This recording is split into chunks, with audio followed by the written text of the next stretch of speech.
요한복음 11장 43절 그리고 44절 두 절의 말씀을 함께 보시겠습니다.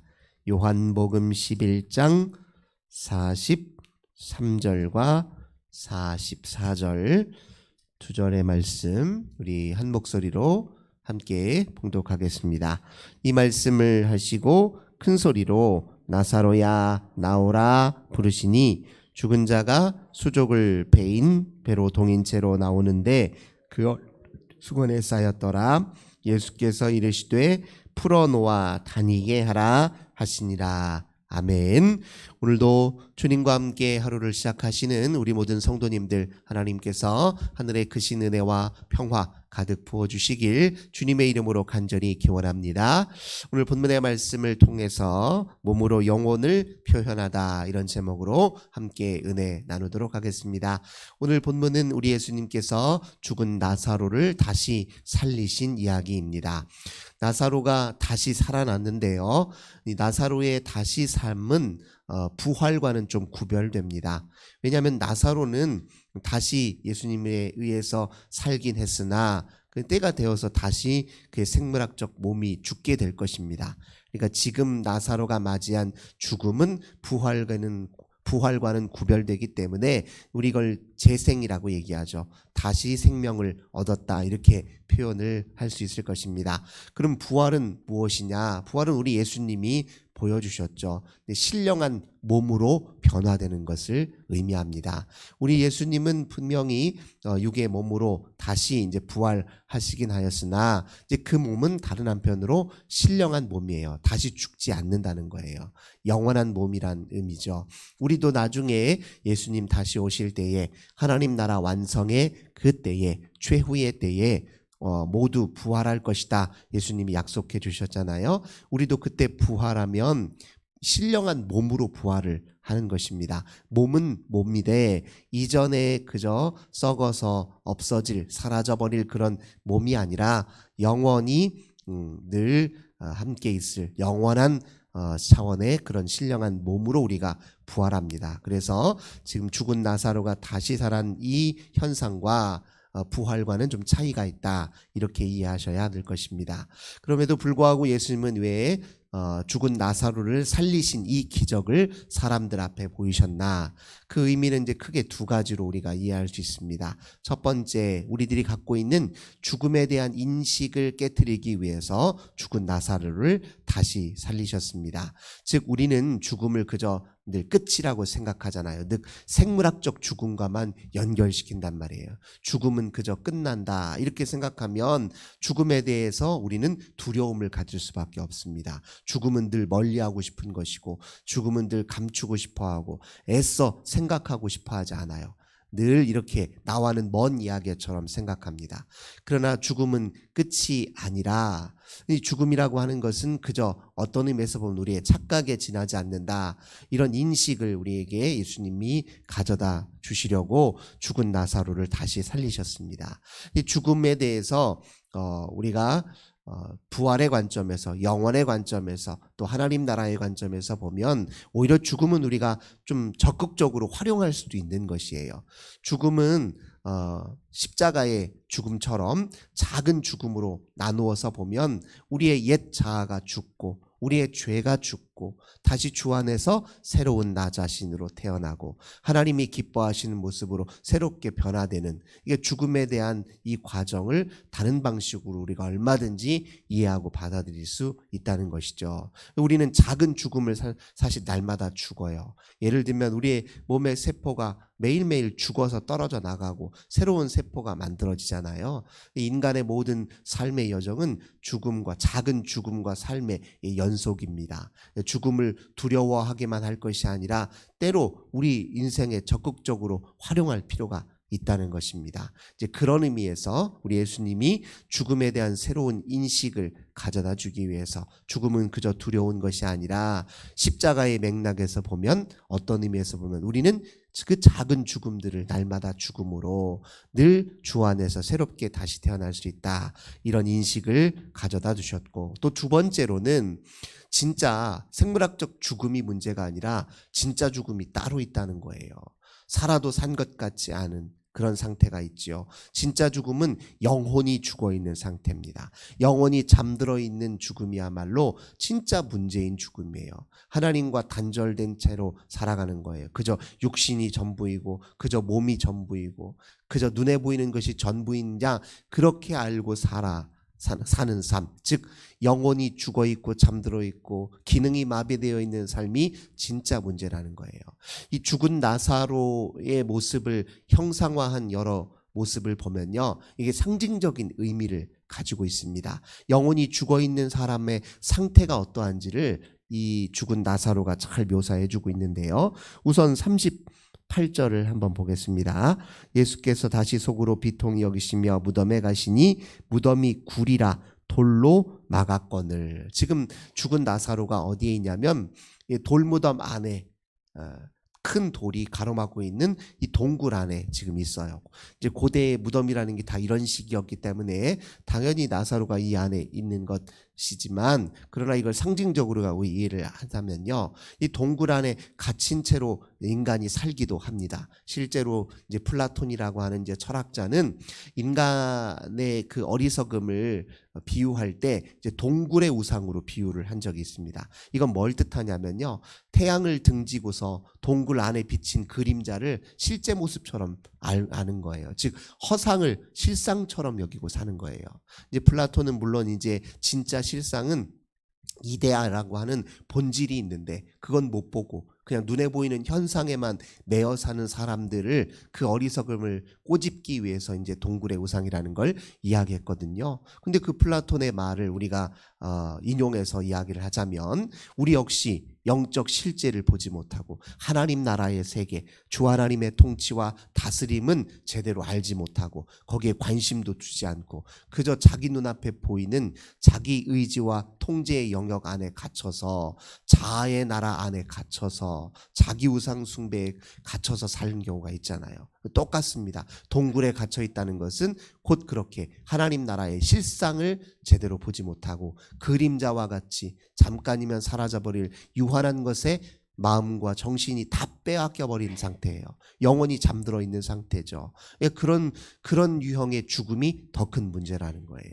두 번째로 39절 보니까 죽은 나사로의 상태가 어땠냐면, 죽은 지가 나흘이 되어서 벌써 냄새가 난다. 이 냄새는 이제 썩은 냄새예요. 이런 냄새 사람들이 싫어하죠. 누가 거기에 가까이 하겠습니까? 이 죽은 냄새, 이 냄새가 이제 무엇을 뜻합니까? 이 사람들이 가까이 하기 싫다는 거예요.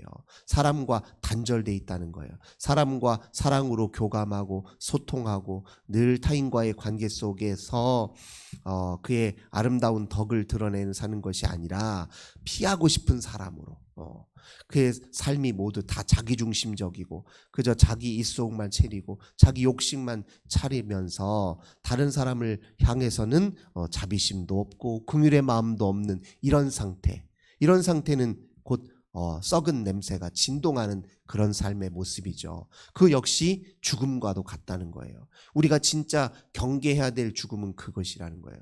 생물학적 죽음이 문제가 아니라 영혼이 잠든 상태로 그저 그렇게 삶에서 썩은 냄새, 향기로운 냄새가 아니에요. 그런 냄새를 드러내며 사는 것, 사람들이 가까이 하고 싶어 하지 않은 그렇게 자기중심적인 삶을 사는 사람들의 그 삶이 죽어 있다는 거예요. 그게 더 큰 문제라는 것을 예수님 말씀하고 계십니다.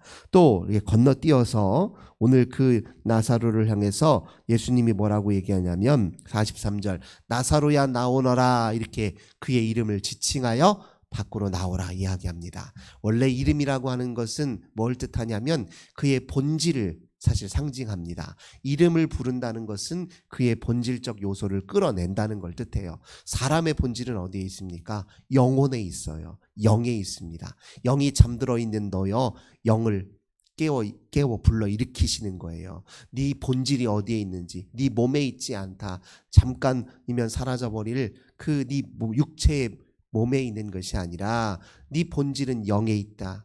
네가 영혼으로 살아야 영혼의 기능을 온전히 발현하며 살아야, 즉 하나님과 소통하고 하나님 나라를 지향하고 그 나라 안에서 참된 삶을 살기 위해서 너의 모든 것을 다 내어내는 그런 영혼으로서 네 모습을 회복해라.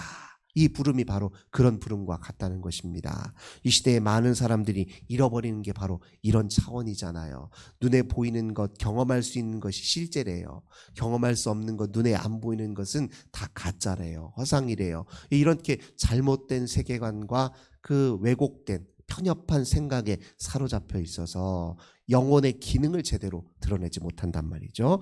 그 다음에 또 44절 보니까 수족이 이렇게 배로 동인채로 손발이 묶였다, 그런 뜻이에요. 그가 하는 모든 행동이 목적이 없다는 거예요. 가치가 없어요. 의미가 없다는 거예요. 그저 기계적이고 습관적이고 그냥 다른 사람의 눈치 살펴서 이 세상의 유행과 풍속에 따르는 것뿐이고 그저 그냥 욕망의 도구일 뿐이라는 거예요. 손발을 움직여서 우리가 행하는 일들이 가치 있는 일이 돼야 될 텐데, 하나님이 기뻐하시는 일이 돼야 될 텐데, 그리고 우리가 하는 손발을 움직여 행하는 모든 것들이 사랑이라거나 아름다운 결실로 나타나야 될 텐데, 우리 인생에게 정말 중요한 것들을 만들어내고 또 그걸 창출해내는데 그 손발이 써야 될 텐데, 그냥 엉뚱한 곳에 기계적으로 손발을 쓰고 살면 그 묶인 사람과 똑같다는 거죠. 자기 손발 써서 다른 사람에게 아무런 유익을 끼칠 수 없다. 자기 손발 써서 다른 사람에게 웃음 하나 안겨줄 수 없다. 그거 묶인 채로 사는 것과 똑같다는 거예요. 이왕에 손발 써서 움직여 살 것 같으면 다른 사람에게도 유익이 되고 또 세상에 희망을 준겨주고 세상에 뭔가 아름다운 열매를 맺는 방향으로 사용해야 되잖아요. 손발 묶인 채로 사는 것 역시 영혼이 잠들어 있는 사람의 또 모습 중에 하나라는 거예요. 그의 영혼이 제대로 잘 기능한다면 당연히 그의 삶에는 열매가 나타나죠. 성령이 충만하면 성령의 열매가 나타나요. 하나님과 깊은 교감 속에 있으면 성령의 열매, 사랑과 희락과 오래 참음과 자비와 양선과 충성과 온유와 절제, 이런 열매들이 나타나면 그가 지금 손발 제대로 잘 쓰고 있다는 뜻입니다. 그 다음에 또 얼굴을 보니까 수건에 가려져 있어요. 얼굴은 우리가 마음의 창이다, 그렇게 이야기를 하잖아요. 얼굴을 보면 오랜 세월 그의 얼굴의 표정에 무엇이 나타납니까? 그 인생의 흔적이 나타나요. 그가 평소에 어떤 표정을 짓고 사는지, 그의 마음이 평안한지 아니면 늘 불안에 또 근심에 수심에 잠겨 있는지 얼굴을 보면 우리가 대충 알게 되잖아요.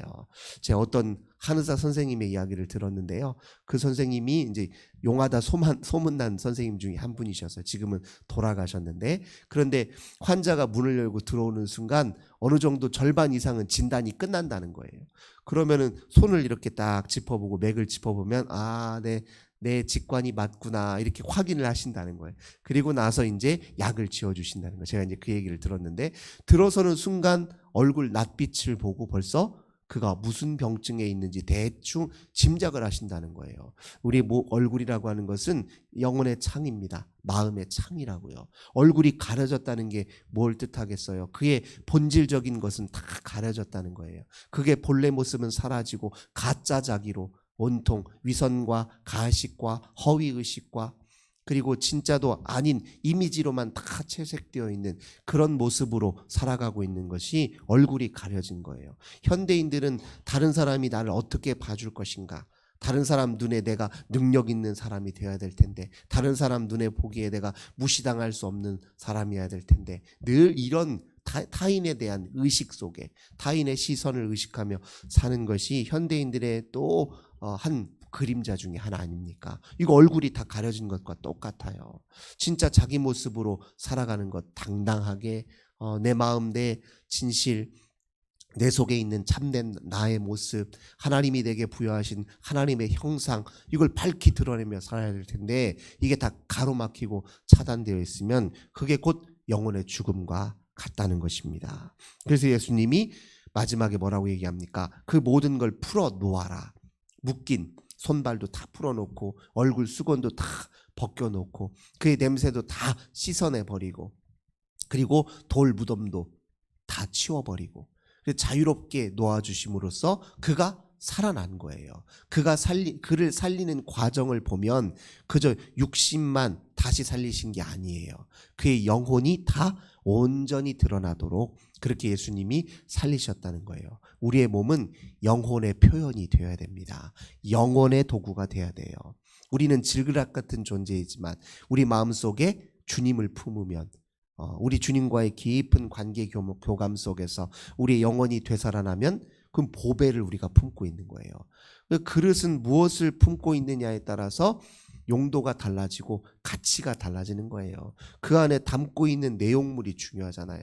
이 영혼을 살려서 우리의 몸이 영혼의 표현이 되고 우리의 몸이 영혼의 도구가 될 때 우리 인생이 온전한 삶을 살 수 있다는 거예요. 그렇지 않으면 죽은 인생이나 똑같다는 거예요. 생물학적 죽음을 두려워할 것이 아니라 마지막 순간까지 우리의 영혼이 밝히 빛을 드러내는 게 중요하다는 거예요.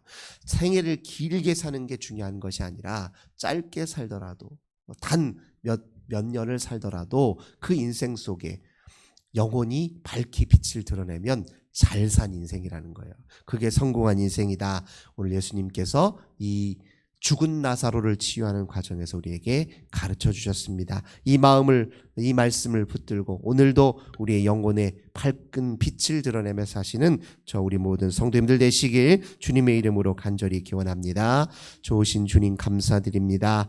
죽은 나사로를 살리신 이야기를 통해서 진짜 우리가 두려워해야 될 것은 생물학적 죽음이 아니라 영혼이 잠들어 있는 영적 죽음임을 저희들 다시 한번 마음에 새깁니다. 이왕에 사는 것 하나님이 우리에게 허락하신 하나님의 형상을 온전히 드러내며 주님과 늘 관계 교감 속에 깊이 소통하고 교감하며 우리의 영혼이 빛을 드러내며 우리의 삶에 덕스러운 열매가 풍요하며 많은 사람들 앞에 우리 주님의 영광을 드러내는 인생들 되게 하옵소서. 주 예수님의 이름으로 간절히 기도드립니다. 아멘. 오늘도 우리 환우들을 위해서 우리 귀한 가정의 자녀들을 위해서 나라와 민족과 이 교회를 위해서 함께 기도합시다. 주님 감사합니다. 우리 주님 앞에 간절히 간구하는 모든 성도들 우리 주님께서 오늘도 성령의 충만함 주소서. 우리 마음 중심이 주님을 향해 온전히 개방되게 하시고 하나님 우리의